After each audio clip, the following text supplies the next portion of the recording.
Last week in Pittsburgh, the troubles continued for Detroit City FC.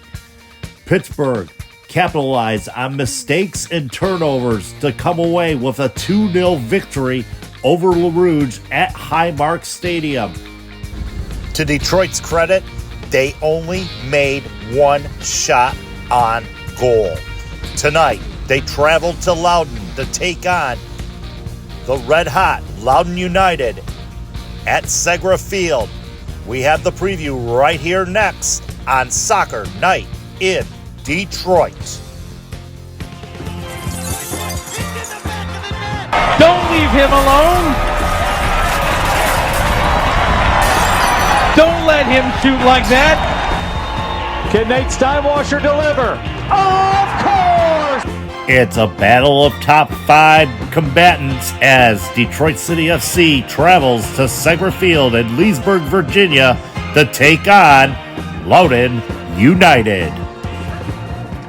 Reunited, and it feels so good. Oh, yes! Reunited and feel really, really good. I haven't seen you in 2 weeks. I know. I've been on the road. I mean, doing Brighton. Well, obviously before then we had a birthday party that night, but we did separately. Thank you for those updates, by the way, Thank you. And those great interviews with Hannah Crum and thank you, and Allison Lapointe. Especially there. Hannah Crum. She's a joy to cover. Shout out to her. Shout out to Allison Lapointe. Shout out to Dave Wahey. Mm-hmm. You had on the last show. I had on the last show. Romeo. And shout out to Brad Dunwell, who joined me after the match that was good last week. And that was a good interview. And I'm glad you escaped Romeo live this time, unlike the last time. Well, I mean, shout out to the people at Romeo High School and the Union FC Macomb staff. I got to do the game from the box, which was awesome. So I was able to do the pre-match show from the from the box at Romeo High School, and they were great the whole time. I saw Garrett there. I saw Garrett as he was walking in the door. He had a little trouble getting in the game, but he got in okay. So he didn't have to write his name. Garrett's a good person. Yes, Garrett. Shout out to Garrett. A great episode of Tunnel Talk, by the way. They're going to talk about what we're going to be talking about a little bit right now. So another shout out to Neil Roll. I'm cutting the ish right now. Okay. I'm cutting the ish right now. There we go. Let's get cut it. Like her family said, cut the crap, let's talk about it. Saturday night was unacceptable. Very unacceptable. I gotta say, I had to double check another soccer score bug and all that and think, we didn't have a shot in the first half. What? We didn't. It was the no shots in the first half. It was the Pittsburgh-Detroit game. We're hoping they would bounce back, but dude, it was something like The Walking Dead or I don't know. It was terrible. I mean, one shot on net or one shot. It's not like you only get one shot M&M. It was one shot. Just one shot. One shot. And it wasn't. We got one goddamn shot. I know I'm not supposed to say goddamn, but whatever. Nobody's watching anyway. That was. I'll tell you the truth. I saw the game while watching the women's game, and that was frustrating to watch. One shot, and it happened near the end of the game. It wasn't nowhere near than that. Like, what the hell? Exactly. It's just, I mean, it was an uninspired performance for Detroit City FC Saturday night in Pittsburgh. And it was the worst XG since we've been following Pop Mob, literally. Yeah, I believe it was 0.24. I think it was 0.24. Less than a quarter of a shot. It was not even, it was absolute pathetic performance. Disgusting. Yeah, it was very disgusting to watch. Very disappointing. Luckily, I had 2 other games to keep track of to avoid that nightmare while I was in Brighton last week. Yeah, but, I know. I mean, you just can't deny it. I mean, Detroit City has been having their struggles for the last month.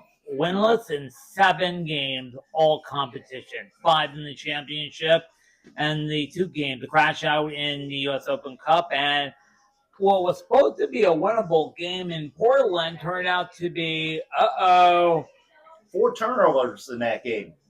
resulted in 4 goals for Portland Hearts at night. And now they're behind the 8 ball in the JG Cup standing. They're behind the 8 ball right now in the USL Championship standings as well. They are now thanks to Pittsburgh's win, they are 3 points behind Detroit City for 5th in the Eastern Conference. And of course, right now they're behind in the 4th spot behind North Carolina FC. Yeah. And I told you this a couple of weeks ago. When you watch a bikes week, they're the peloton. They're like 2 or 3 miles ahead of the chase group, and now the chase group is chasing up. Yep, midway through the season. Oh my! And we've seen this last year with Detroit City. Yeah. The way, how May, June, July went, and then all of a sudden you get one inspiring performance, and the next thing you know, they get back on the roll and they go on that unbeaten streak going into the playoff match against Tampa Bay, and they look strong. They finished third in the conference because of it. Mm-hmm.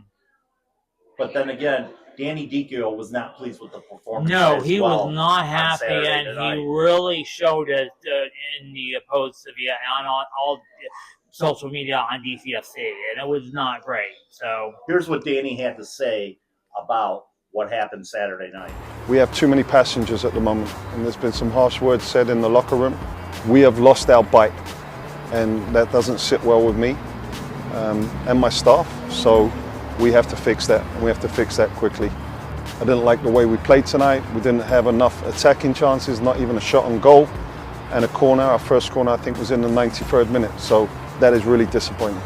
Listen, we've just had a big team talk in there, and there's been some words said from the players, which I agree with, which, is what I'm looking for from them. But the only way of putting things right is on the field.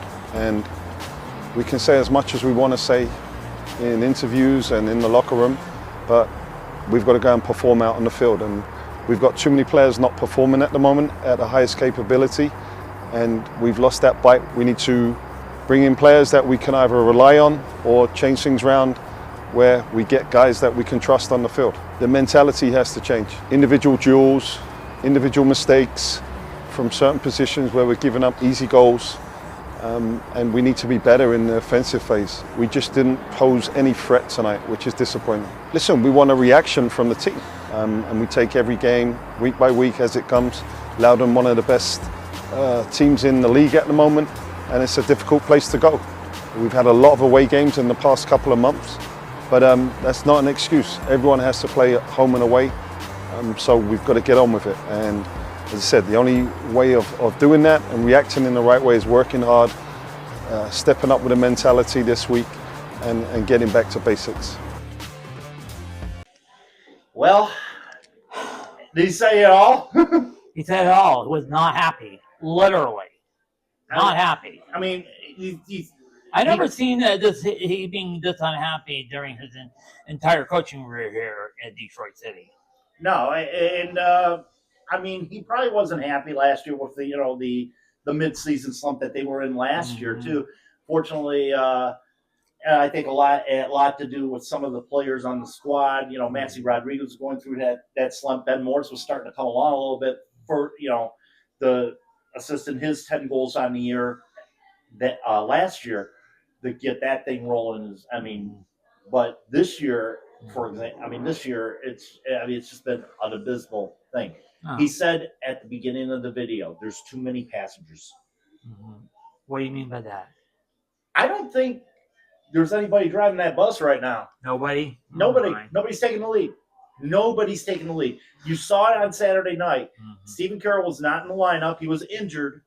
Wasn't able to dress for the match. There's a possibility he will dress for the match tonight. I've heard positive I've heard positive news about him. He's seems to be reacting well. He might be back in the lineup tonight for Detroit City FC. Saw that game against Portland, and he went down hard. Literally, was sitting in about 3 minutes and all that. He was limping up, but that was 2 weeks ago. Yeah. But it seems like he's recovered rather nicely, and might be a go tonight. In Loudoun, we'll check the lineups obviously before in team news, probably about a half hour before the match starts. So look for that on that. I also look for the team news on the socials, but we'll talk about the team news coming up. I know. Probably about a half hour before the match. Uh-huh. But needless to say, and when Stephen Carroll's out there, he's like the quarterback of this team. He leads by example. He's always led by example. He's the longest serving captain in Detroit sports right now, and he's done that ever since the NPSL days. Yes, he's always been the quarterback on the field, leading these guys to battle, telling them what to do, what positions to go to, and whatnot. And without him out there, it seemed like we were lost. Yeah, nobody's stepping up. Like, come on, the goal is over there, over there. You know, I don't know who had the captain's armband. Yeah, Amanda had the armband on Saturday. Yeah, that's and Michael Bryan's had that armband as for well one game for one game this Open year. Cup, Yeah. So I mean, in that game, Steven was I think he was a sub that night against Westchester. But yeah, his Devin Amumensa was the captain. It seemed like there was no sense of urgency after the first goal. You're right. Yeah, the first goal. Up. Yeah, and that was a beautiful header goal, top shelf, like you see in hockey. And they had 1-0, and they would respond. And oh my, they couldn't pass the other side of the net. I mean, they had more accurate passing, but it seemed like all the passing was going like through the midfield. Nothing in attack mode the whole entire match until about maybe the 89th minute when the only shot on goal occurred. And, and I mentioned in the little discussion we had before we rolled, it's sort of like the infamous Simpsons soccer skit. Remember the "Are you ready for some soccer?" Yeah. And there was a riot, and the announcer was saying, "All right, to the midfielder, to the defensive back to the midfielder, back to the bench, back to that scene." Most offensive possessions, usually start from the back. Yeah. We saw evidence of that against Indy. Yes. In which they wanted to start from the back. Guess what happened? Stephen Carroll inadvertently passes the ball to Elvis Amo, and next thing you know, the ball's in the back of the net. Boom. And then, and it's just been the problem with Detroit City. Usually they have had the most stalwart defense in the USL Championship. Yeah, they would have knocked out of inside the box, but... Yeah, and especially in the second goal where they thought the ball was going to go for left, but they forgot the player of the week. Yeah. Oh, Robbie Mertz. Mertz. He snuck it into the side of the net, and there were two guys, and oh my God, they thought, all right, and oops, oh my God, it was just brother. Yeah, exactly, and it seems like they're giving up out there, and like I said, nobody's leading this team right now. No, they had a heart-to-heart talk in the locker room after the match, as Danny mentioned after the match. I don't know if you want to say it was a closed door meeting, whatnot, or you could say it was a closed door meeting. Yeah. Unlike and we were talking about it, unlike in regular soccer where they cover in England, it's a story for a week. Let me give you an example. What if, let's say, Manchester City lost to a middle of the pack team, and they're going to be on them for the next week or so until the next game. Which will be an 18-play team who's battling for relegation, and it happened over and over. But the U.S. sports media has done a little bit different. You know what I mean? Credit to those that have been on this thing, whether it be Majors Detroit, whether it been the guys over at Channel 451 that were talking about it all this week. Yeah, and you could see the frustrations there amongst the supporter base right now. And you're looking at, it was just restless. It was just a heartfelt performance. I even have one guy on there on the Faithful page talking about possibly, sacking Daniel.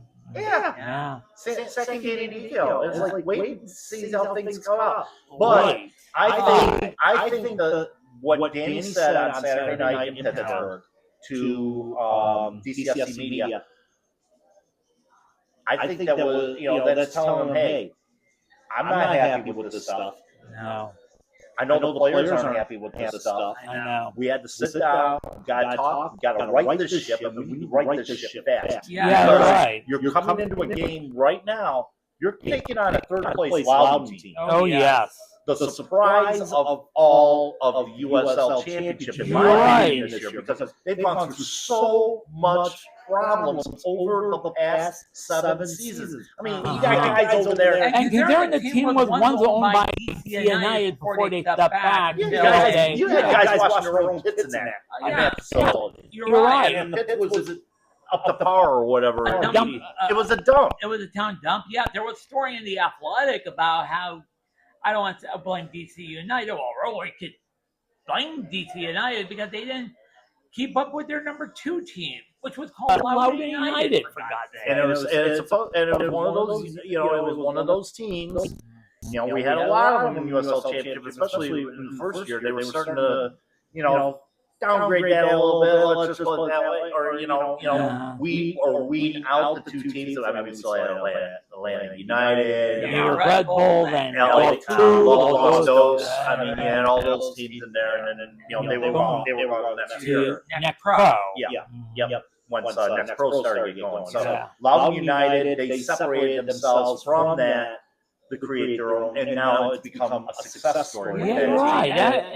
And in spite of what has happened, with the club in the past, they turned it into a positive. Yeah. They're playing outstandingly well this year in the championship. Last week they, I believe, they tied Charleston Battery. Yeah, that was right out of nowhere. It wasn't real, and to me, it wasn't a surprise because those 2 teams are battling right now with Louisville for the top spot in the East. And those guys, like I said, great performance by them. The one man that has really led the charge for that squad, Abi Abakor. Yes, number 11, Albi Abakor.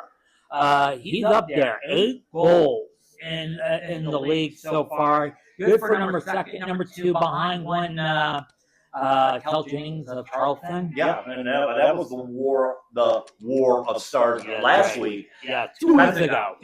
Kind of a war of stars today. Yeah, I hate to say it, but it's this is gonna be a part. It was us. Sorry, it's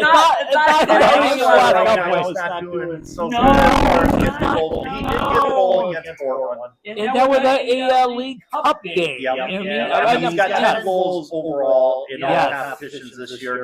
The fastest, I think. Right. The fastest, I think, since the NPSL days. You're right. As far as goal scoring goes. You're right. And he hasn't scored a league game since May 3rd, the Indy 11 game. So he's been scoreless in the league play for about a month. Have teams figured him out? We don't know. I mean, they've been able to. I would say they have figured him out. Yeah. You know what I mean? I think they said, don't let that number 7 get hot. No. You know what I mean? Because some guy is saying he will say his name and he will score, and he will believe in him. Joe Henry, remember? Yeah. So I think the team, once he got into the hot start, they said, dude, be careful, number 7. He may be in the middle. He may score. And here's the other thing with Detroit City as well. There's nobody, as I mentioned the passenger thing earlier. Yeah. There's nobody else that's been stepping up. Where's Ben Morris? Yeah, we're right. Where is Ben Morris? Where is Jordan Adebayo Smith? Yeah. Where is Jaceel Cedeno? That's a good question. These are guys that are supposed to help out and not make the workload for Darren Smith so heavy. You're right. And unfortunately, and for those guys, they haven't been able to contribute as well. Is any of the problem the midfield? I mean, they've tried several different midfield combinations to this point. I mean, just to figure things out. Maury Donor ended up being sold to Oakland. Yeah, Oakland Roots a couple of months ago. He didn't fit in with the defensive scheme. No, and with Reese Williams being a mainstay, he didn't find playing time. He was used for sub. He scored a goal in the U.S. Open Cup against Westchester. You know what I mean? So it was kind of frustrating. It's just. And then he scored in his first goal with Oakland. It was a League Cup game, but was turned into All-Star and assisted in or one. You know what I mean? My MFN Match Day post this morning on the Faithful page was Sebastian Guanzati. His goal from back over in Portland. That was his first goal. That was his first goal this Of year. all, And this is one of the more prolific scorers in USL Championship history we're talking about. and here. he's not being realized well. That was his first goal. Now, The thing is, you want to play from the back. Yeah. Okay, if you get say like Herrera or Saldana, or I know somebody that hasn't even been in the lineup yet, Tatuna Makruva. Once you start that process from getting in the back, it's a matter of flow, and it seems like Detroit City hasn't gotten that flow where they can play from the back, move the ball forward, set up an opportunity in the other team's 18, and go for shots on net there. I mean, when you look at a performance like Saturday night, you're right. And I mean, I hate keep going back to it. When you have one shot the whole entire game, it is frustrating. It's disappointing. The only other team to have multiple goals other than Darren Stewart, Connor Russ, 2 goals. Yep. In all competition. And there are about 5 players with 1 shot. Chapman, Cedeno. 1 goal, thank you. 1 goal. Chapman, Cedeno, Ben Morris, Alec Villanueva, and Michael Bryant, first game of the year. Yep. And the first game of the year, we play that team next week in a doubleheader. So Miami FC. Yeah, and that team is a little bit different. I know. We all said that Loudoun and our predictions, remember, Loudoun and Miami FC were dead last. I didn't think Miami FC was going to be into the top 8 at this time of year. And I'll tell you what, it's a lot about the landscape in that organization. Las Vegas fired their coach this week. Yes, he was. Who was the coach of Miami? The same coach he coached in Vegas. You know what I mean? Yeah, and Antonio Nocerino. And he gave up after 16 total games.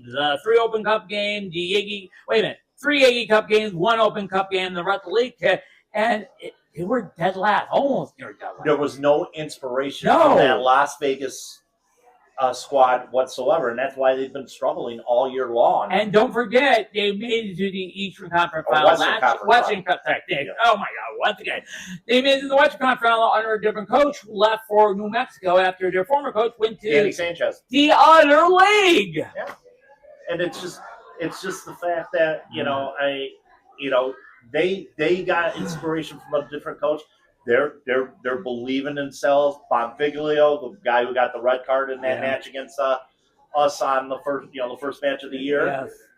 He's been on a chair for them. Oh my! We're going to jump into that next week. But next week at Keyword. Yeah. Doubleheader. I'll be at the men's game. After that, my high school class reunion. And I'll be there for the women's game afterwards. And we'll talk more about the women on Wednesday, when I go to Grand Rapids to see them take on Midwest United. Speaking of women, I think the ladies are firing on all cylinders. They're shout out from Allison Wayne. Yeah. So one of your favorite players in defense, Sophia Roline. I mean, score a goal. Yeah, she scored a goal on a banger, of course. Always bangers. I mean, there's nothing but bangers from that girl. I know. She scored nothing but bangers, other than the one against Indy last year in the conference final at Keyworth. So, but I mean, no, they've been doing well. They're tied at the top right now with AFC Ann Arbor. And AFC Ann Arbor has the advantage because of head-to-head. But that game's coming up next week. Oh, yeah. Everybody's going to be watching under NBC Sports Section or CBSDetroit.com. Yep, and hopefully a lot of people will stay for the game at Keyworth. That should be a barn. Get those tickets now, by the way. By the way, City Team Shop in Capitol Park in down Detroit or online. Online at SeatGeek.com. SeatGeek, yeah, you got it there. And hey, here's to the lady team. Absolutely. Your redemption, bubblegum pop. Oh, yeah. I got you another one if you didn't like it. All right. But congratulations to them. As I take a quick sip. Congratulations to them on a great win on Wednesday night. And not only that, the boys and girls will get to score some goals and raise more bells or dollars or, you know what? Pride Month. Yes, we are going to take a pause right now for a cause. We'll be right back. Okay, here with your Prideraiser update going into tonight's matchup between Detroit City FC and Loudoun United. we are sitting at $1,340.69 pledge per goal thus far. We have scored 3 goals, totaling it up to $4,022 being donated to the Ruth Ellis Center over in Highland Park and in Detroit, offering services for the LGBTQ community. You can make your donations right here on the left side of my the left side of my screen is the pledge per goal QR code. And on the right side of my screen is where you can make your one-time donation. Just make sure you list DCFC NGS Prideraiser when you go to make that donation. And for more information on Prideraiser and where you can donate as far as any clubs go. I mean, there's a couple in my area that are having Prideraiser going on there right now. It is prideraiser.org. Hopefully we can get some more goals tonight over in Loudoun. All right, prideraiser.org is where you need to go for those for those pledges and those donations and all that fun stuff there. Over $250,000 raised in the past 7-8 years for this thing, and it's a great cause. And next week is Pride Night at Keyworth Stadium. Oh yes, we need to raise some bells. I mean, like I said, there are 2 QR codes. We just presented them in that little video, but like I said, I think this was for me. Click on the QR code to donate per goal. You know what I mean? It could be $3, $10, or $50 per goal. Or $1. Or $1. Or 69 cents. Or if you're on PayPal, do you want to make a one-time donation, put on that QR code right there. Or is it over there? I don't know. It was actually in the commercial. I'm posting. I'll post it. Okay. Make one-time donation. We got to, we got to boost those numbers, but hey, $4,000 per goal or $4,000 raised so far.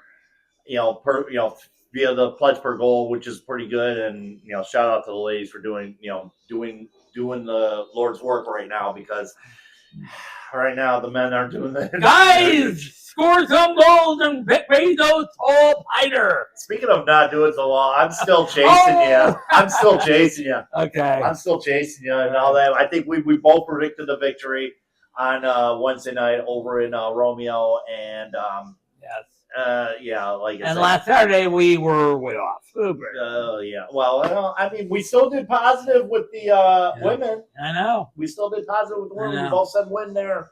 Yeah. I said a draw. You said a win, and that blow.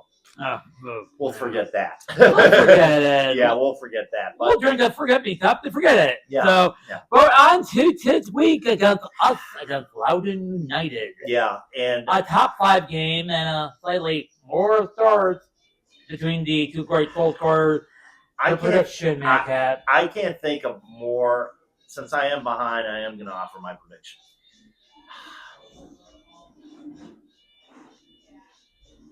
Loudoun's good. Yes. However, Detroit City has not lost to Loudoun United. You're right. In their previous 7 meetings that these 2 teams have faced are 4-2-0. Yeah. 4-2-0. Yeah, they have in their lifetime. Yeah, they have not, or previous 6 meetings. This is the 7th meeting. They have not lost to them. However, this is a different Loudoun squad. Yes, very. And they have been a consistent squad. I'm thinking, I hate to say it, I'm going to go with a 2-1 Loudoun victory. Until I can see something out there with this Detroit City bunch that they're going to turn that corner. Yeah. How can I predict it any other way at this point? I know. So, I mean, that's how I'm going. I'm going to go 2-1 Loudoun. Okay, I'm going to be generous. I'm going to say 1-1 draw. And I agree with you saying, unless we see something, anything from the Detroit City FC team, it's going to be tough to be in Loudoun. This is not the same easy 3-point cupcake to win. It's going to be very tough. But Loudoun, been on target mostly. I mean, I hope. I mean, for the sake of the competition, it'd be nice to pick up some points. Oh but yeah. I hope I'm wrong. They need to show me They need to prove me wrong. That's the thing. They need to prove me wrong tonight. They need to prove to me that you're going to. They need to prove to me that you got to go out there and do it. I know. Get the point. Get the points. Because Pittsburgh's coming up right behind you. Oh yeah. Miami's coming up right behind you. Oh yeah. North Carolina, they're already ahead of you. Yeah, right. I thought that game last week, and they got their 3 points, and saying, Yeah. I mean, even Rhode Island, even though they got their, they lost 2-1 on Wednesday night against Louisville. They could be another team that could be right up there. The only team right now that I'm not really scared, and I should be scared of is Hartford. Hartford, oh, and they played us to a no draw. Yeah, you're right. Lost point there. Yeah, and that's our Jägermeister Cup opponent coming up in a couple weeks. Yeah, you're right. And they're doing well in the Jägermeister Cup right now. It's an important game. And I want to say it's a must-win do or die. You have to win in regulation, or I don't think you could get in with 8 points, a win and a shootout win. So all right. Before we finish up here, I had a little fun. You're right. I had a little fun beforehand. So, I wanted to do ChatGPT. Just for kicks and giggles here, So let's see here. Here's what they had here. The upcoming USL Championship match between Loudoun United FC and Detroit. I want to hear it. Is scheduled for Saturday, June 14th, 2025. At 4 o'clock p.m. ChatGPT is playing God, ladies and gentlemen. At 4 o'clock p.m. at Segra Field. Okay. Game's on at 6, folks. Loudoun United team overview. They give us the 2024. 11 wins, 9 draws, 14 losses, 11th in the Eastern Conference. That was their record last year. You're right. Their top scorer? Who was their top scorer last year? You mean last year? I wouldn't have a clue. Zach Ryan. That's what you're saying? Yes. Zach Ryan's on. Home record was 8 wins, 3 draws, and 6 losses. Oh, yeah. Head-to-head with Detroit.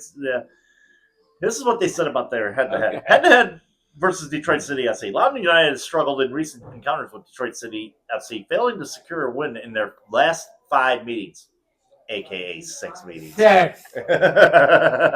6. All we right. have played them 6 times in the 2-year tournament. Okay. We played them Eastern Conference twice. All right. One away. Okay, guess who do they have for Detroit City as their top scorers? I'm going to say Maxi Rodriguez was on the team last year. Yes. You are correct, sir. Along with Ben Morris, 10 goals each. 10 goals each. Oh, that's right, yeah. Away record, 7 wins, 5 draws, 4 losses. This is they based this on last year's full season performance here. Detroit the 2024. Yeah. Detroit City FC has been dominant in recent matchups, winning 4 of their last 5 encounters. Did they? Oh, I mean, this is against Loudoun. Oh, okay. So, key matchup. Loudoun United has struggled in recent encounters with Detroit City FC, failing to secure a win in their last 5 meetings, a.k.a. 6. In the 2024 season, Detroit won the 2 matches, including a 2-1 victory on March 23rd, 2024, and a 0-0 draw on May 4th. Given Detroit City's recent performance over Loudoun United, they are favored to win in this matchup. Okay. That gives us some hope. However, Loudoun United's home advantage and potential for improvement could make this a closely contested game. That's about the only ounce of truth I can see out of the whole ChatGPT thing. I know. And the way Loudoun United has been playing, it's a proven fact. So you're right. Show me something tonight, boys. Show me something. Sometimes I don't trust ChatGPT. Well, and lately we've been able to trust in Detroit City, but in order to earn that trust tonight, they got to show us something. Well, we're going to break this down afterwards. There's another big ball game tonight, so we'll probably be distracted a little bit because of that. All right, talk about our Michigan Panthers. Yes, I was about to say onward Michigan Panthers. I went to their viewing party last week over at the DraftKings Sports and Social Bar I enjoyed watching the game. We won and got to say hi to Kelly Rowe. She's the hostess in the sideline during the game. Nice. And also the traffic reporter at Fox 2. Nice. And she's Shout out to her. and she's a wonderful, lovely person. Absolutely. I know. Absolutely. So, She is taken, by the way. I'm sorry to say this, guys. Yeah. We don't want all the creepers on the Drew Lane page. By the way, it's going to be on ESPN and ABC in Detroit, and incidentally, or CBSDetroit.com. no, we are talking about the we're talking about the USFL championship game is on ABC. Incidentally, when they won the original USFL, the league that was run by somebody, it was also on ABC, and Keith Jackson and Lundqvist was on. Whoa, Nelly, what about we have here in Denver, Colorado, the Detroit, Michigan Panthers taking on the Philadelphia Stars. Whoa, Nelly. Oh, Nelly. And by the way, the whole game is on YouTube. Just type in 1983 USFL championship game. It's a really, I saw it during the pandemic, and it would include Prideraiser by Anthony Carter. Bobby Hebert, John Corker, L.C. Greenwood. You're right. From he came in. He was one of the members of the Steel Curtain back in the day for Pittsburgh. You're right. Oh, don't forget, Bobby Hebert was the inspiration for Bobby Boucher in one of my favorite Adam Chandler movies, The Water Boy. Speaking of the Water Boy, let's hope that we don't have to say, "Oh no, we suck again." How can we watch this game tonight? Not the Water Boy, but you can watch the game over the air live on CW Detroit 50. The game begins at 6 o'clock. Not 7 o'clock. So after the game, we'll rush on home to watch the USL Championship game. Actually, we're going to be we're doing after hours. Obviously, we're going to break. We got to break. We're going to break this down. Neil Rule on the call tonight. On KBD CW Detroit 50. If you're not on your TV and if you have your mobile phone or desktop or laptop, the game could also be seen on CBSDetroit.com and on the CBS Detroit app. All you have to do is click sports section, and when you press look live, and you get the game live. And on the mobile, you have to select local CBS Detroit, not CBS Philadelphia or CBS Pittsburgh. CBS Detroit, and if you want to watch on the big screen, it's on ESPN Plus as well. That's right. And that's it. And we'll be talking to you after the match with After Hours and all that fun stuff, highlights. And all that jazz, yeah. Highlights and analysis of, a very important match for Detroit City. Some points that they definitely need. Yes, and the one of the waterboard carriers said, "You can do it, Detroit City." Hey. So, anyways, we'll get out of here. We will see you after the match. Keep your feet on the ground. Keep reaching for the galaxy.